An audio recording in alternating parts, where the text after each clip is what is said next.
Hello guys, welcome to my channel Yuva's Lifestyle. இந்த வீடியோவில் நம்ம ஒரு கிட்ட அன்பாக்ஸ் பண்ண போகிறோம். எனக்கு பேக்கிங் பண்ண பிடிக்குன்றதால நான் ஃப்ளிப்கார்ட்டில் ஒரு பேசிக்கான பிகினர் பேக்கிங் டூல் பார்த்துட்டு இருக்கும்போது $4.99க்கு எனக்கு இந்த டூல் தான் காமிச்சிருந்தாங்க. சரின்னு சொல்லி வாங்கியிருந்தேன். அது உள்ளே எப்படி இருக்குன்னு சொல்லி பார்க்கலாம் வாங்க. ஃபஸ்ட்டு உள்ளே இருக்கிற எல்லாமே எடுத்து வெளியே வச்சிடலாம். அதுக்கப்புறமா என்னென்ன வந்திருக்கு, இதை எப்படி யூஸ் பண்ணுவாங்க, அவங்க சொல்லியிருக்கிற மாதிரி தான் நம்மளுக்கு கரெக்டாக வந்திருக்கான்னு சொல்லி பார்க்கலாம். இது வரைக்கும் நான் இதில் யூஸ் பண்ணதுக்கு எல்லாமே நான் வந்துட்டு ஸ்கோர் கொடுத்துருக்கேன் 5 அவுட் ஆஃப் எவ்வளோன்னு சொல்லி. ரிமைனிங்கில் நான் இனிமேல் தான் இது ட்ரை பண்ணி பார்க்கணும். ஃபர்ஸ்ட் இந்த மெஷரிங் கப் பார்க்கலாம். இந்த மெஷரிங் கப்போட பிக்கர் சைஸ் வந்து 250 ml போட்டிருக்காங்க. 250 mlலேருந்து நம்ம இதோட ஸ்மாலர் சைஸ் 60 ml வரைக்கும் இதில் கொடுத்துருக்காங்க. இது ஓகே தான், நமக்கு யூஸ்ஃபுல்லாக இருக்கும். அடுத்து இந்த மாதிரி ஸ்பூன்ஸ் கொடுத்துருக்காங்க. இந்த ஸ்பூனோட பிக்கர் சைஸ் பார்த்திங்கன்னா 15 ml, இதோட ஸ்மாலர் சைஸ் வந்து 1.25 ml கொடுத்துருக்காங்க. இது நம்மளுக்கு கண்டிப்பாக யூஸ்ஃபுல்லாக தான் இருக்கும். நெக்ஸ்ட் பார்த்திங்கன்னா சிலிக்கனில் நம்மளுக்கு ஆயிலெலாம் ப்ரஷ் பண்ணுவோம்ல, அந்த ப்ரஷ் ஒன்று, அப்புறமா ஸ்பேட்சில் ஒன்று ஸ்மால் சைஸில் கொடுத்துருக்காங்க.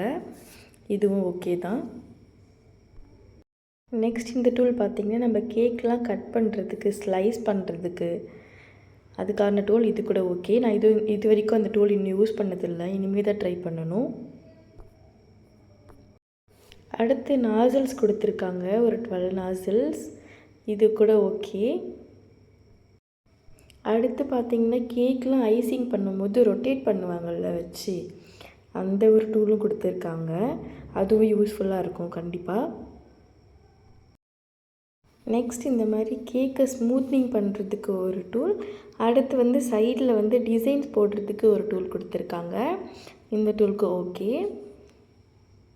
நெக்ஸ்ட் பார்த்திங்கன்னா பைப்பிங் பேக் கொடுத்துருக்காங்க.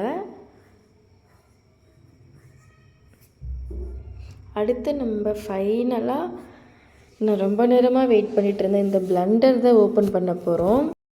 மெயினாக இந்த பிளெண்டருக்காக தான் நான் இந்த கிட்டே வாங்கியிருந்தேன். அதுக்கப்புறம் தான் தெரிஞ்சது எனக்கு இது வந்து எலக்ட்ரிக் பிளெண்டர் கிடையாது, நம்ம மேனுவலாக தான் பிளெண்ட் பண்ணணும். ஆக்சுவலாக இது வந்து நம்ம லோடு இல்லாமல் சும்மா ப்ரெஸ் பண்ணும்போது ஈஸியாக தான் ரொட்டேட் ஆகும். பட் நம்ம கேக் பண்ணும்போது ப்ரெஸ் பண்ணும்போது கொஞ்சம் டைட்டாக இருக்கும். அது மட்டும்தான் இங்கே கொஞ்சம் பிரச்சனை.